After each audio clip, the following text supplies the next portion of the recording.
So the war is now in its 8th month, and since the very beginning of this war, global powers have now picked sides, and they've been pushing to try and isolate Russia. But one nation that has stood almost unconditionally with Russia so far is its trusted ally, Belarus. The Russian President Vladimir Putin has constantly had the Belarusian President Lukashenko's support, and he's always also had him by his side. Now, even before the beginning of the Russian offensive, Belarus had allowed the Russian armed forces to perform week-long military drills on its territory.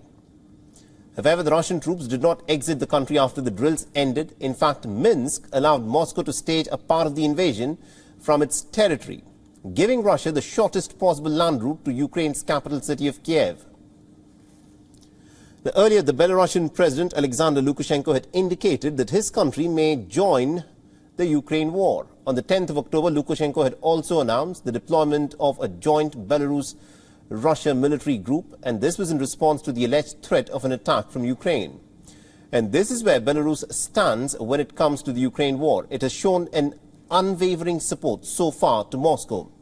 It has also shown an inclination to join the war, and its president, Alexander Lukashenko, is preparing a public perspective towards the Ukraine war, which sometimes has been quite aggressive. But what if Belarus were to officially join Russia in this war? Now, firstly, for the European Union, this, of course, is going to be extremely worrying. Now, Belarus borders Poland, Lithuania and Latvia, and Minsk involvement would bring the war exactly on the doorsteps of NATO. While it may seem that Russia may gain a bit of an advantage by having its ally on the ground, experts say that things may actually not go that smoothly. And many say that direct involvement of Belarus in this war is simply way too risky for both Russia and also for Belarus. Now, the Belarusian army lacks war experience. They are also small in number. The soldiers are low on morale, which could make them more of a liability than an asset in this war. So how useful will the Belarusian troops be to Russia is very unclear. The Ukrainian military experts have warned that Ukraine might in fact take a call for carrying out preventive strikes if it were to spot an armed force moving from Belarusian territory. And it would also include some critical Belarusian infrastructure. And now this could, of course, hold back Lukashenko from getting his troops across the border. Now, Putin's mobilization draft could also put Lukashenko in a bit of a spot back home, though chances of an unrest are extremely low because the civil society structure in Belarus has already been crushed. Lukashenko could still fail getting the reservists out to fight, and according to a survey, just about 9% of the respondents in Belarus supported the war in Ukraine. Now, the Belarusian opposition could, of course, try to use this to its advantage, and if Belarus does indeed mobilize troops and send them to Ukraine, then this would also invite uninvited Western sanctions, which will further harm the already struggling Belarusian economy and could also cause an uprising over the government's failure. And this is something that Lukashenko at this point of time simply cannot afford.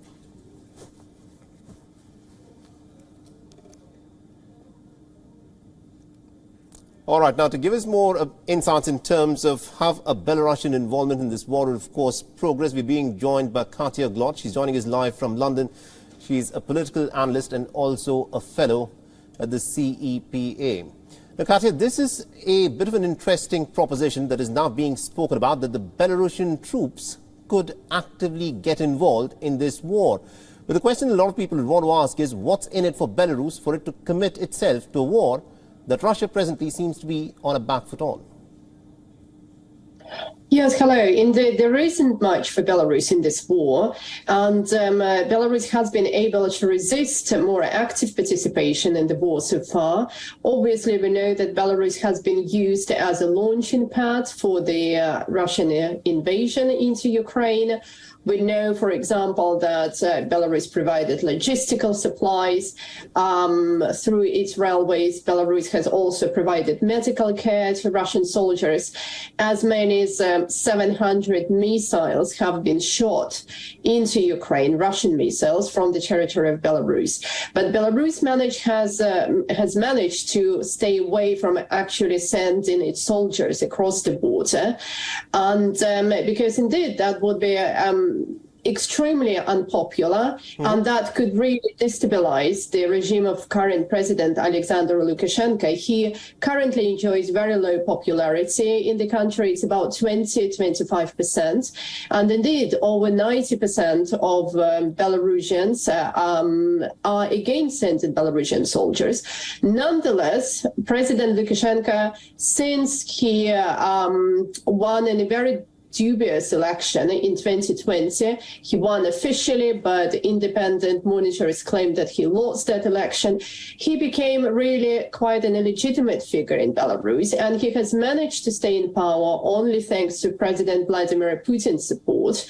Putin backed him up in 2020. He stood up behind Lukashenko. He has provided economic support, but he obviously demands concessions back in return for his favors, and therefore he's been pushing Lukashenko to move closer and perhaps to send Belarusian troops over to Ukraine. Yet the argument that Lukashenko has that would destabilize his regime, because indeed he could send his army.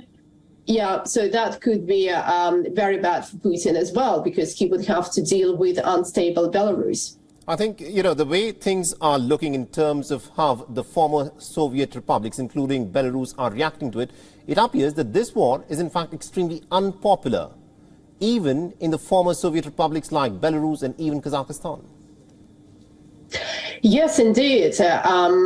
Particularly Central Asian states, they feel quite empowered to resist Vladimir Putin at the moment, to show their, at least their unhappiness with this war. We know, for example, that Kazakhstan has received many Russian reservists who were trying to escape the war. The same did Georgia. We saw just last week when President Putin was in Astana in Kazakhstan, the president of Tajikistan lashed out at President Putin for not giving enough support to Central Asian states. That is something that Central Asian countries would have never done before. But now, indeed, they feel empowered because they feel that other countries are on their side, particularly China, and they're able to stand up more to President Putin, as he's obviously becoming a world pariah, and that empowers other former Soviet states. Absolutely, indeed. Thank you very much indeed, Katia Glot, for joining us from London and sharing us all those insights here. It does appear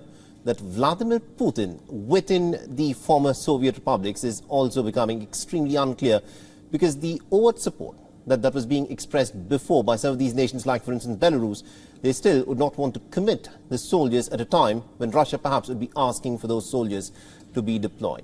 WION is now available in your country. Download the app now and get all the news on the move.